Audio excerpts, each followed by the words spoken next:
Okay, next experiment in our control system is about studying a frequency response of a second order system. In a theory part, you will be learning what you mean by our what is second order system, what are the main basic equations we'll be coming across.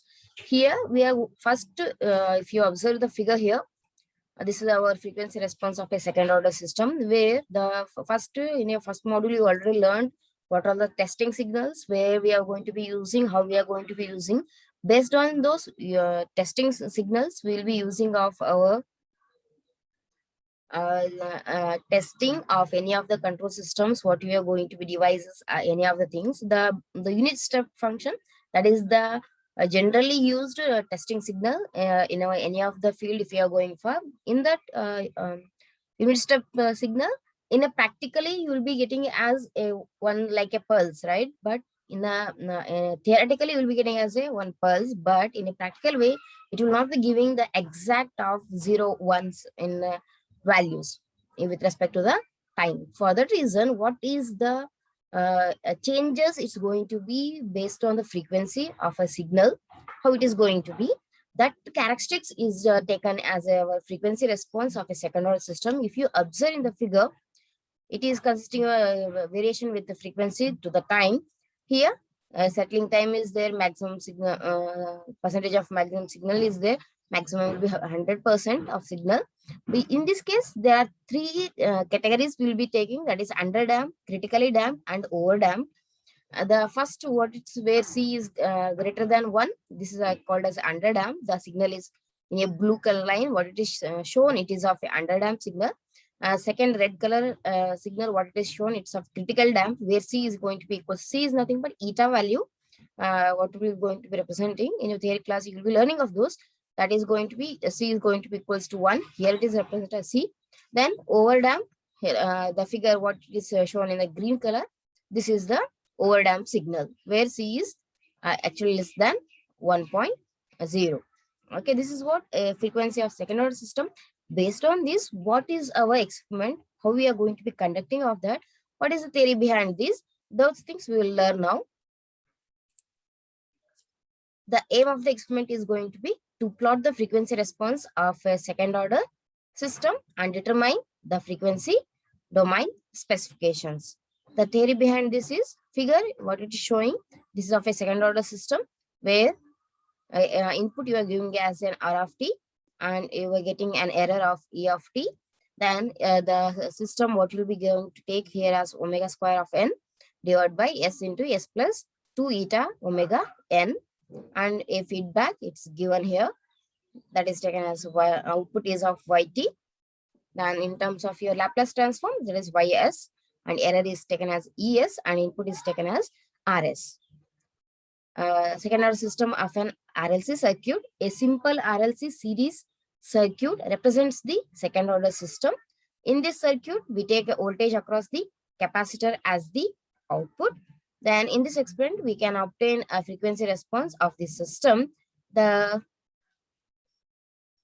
gain taken in terms of a dB, and the phase difference between the input and output, that gives the gain in dB. Then both the plotted versus frequency is called as a frequency response of the system. Then applying a sine wave, this is what the circuit diagram here it is taken, the same thing explained. Applying sine wave, excitation of a variable frequency at an input terminals.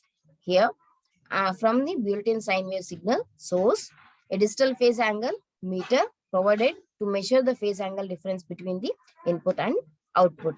The given gain is by 20 log V out by V in, can be measured using of the digital meter provided, which gives the peak voltage value of input and also of the output. A small calculation here, omega n is going to be equals to 1 by square root of LC. That is nothing but, if you substitute for the values based on the figure, what is the capacitor values, what is the resistance, and also of the inductance values, 1 divided by 2 into 0.32 into 10 to minus 6, that is going to be equals to 1250. Then frequency is nothing but the omega n divided by 2 pi, then we'll be getting as 200 hertz. Then resistance is going to be equals to 2 of delta is square root of L divided by C. For delta 0.3, if I'm substituting, I'll be getting the R value as, here you'll be getting as 1500 ohms. Where this is of a underdamped value. Then for delta, if it is equals to 1, that is going to be equals to 5000 ohms. That is of value will be getting as the condition what it's going to be, it is of a critically damped. Then for delta is equals to 2, you'll be getting the resistance value as 10,000 ohms, where that has an overdamped signal. Next, this is our panel. What it is consisting of, we'll go with one by one. The first one is consisting of mains, that on-off switch to the unit with built-in indicator. Then frequency, potentiometer we'll be using to vary the frequency of the sine wave from 50 hertz to 2000 hertz. We can vary the amplitude. Here it's going to be potentiometer to vary the amplitude sine wave from 0 to 5 volts. Then output sine wave signal output points. Then phase angle RL's frequency meter, it is of LCD display to indicate the phase angle difference between RL's, the frequency of the signal it will be showing. Then reference in terminal of connect reference input to measure the phase angle difference and the frequency, and it is connected to the network's input only where it is connected. The phase in what here it is going, that is a terminal to connect the phase shifted input to measure the phase angle difference, and this should be connected to the network's output side. Then the network RL, that is R is taken here as 10 kilo ohms and L is taken as 2 henries inductance.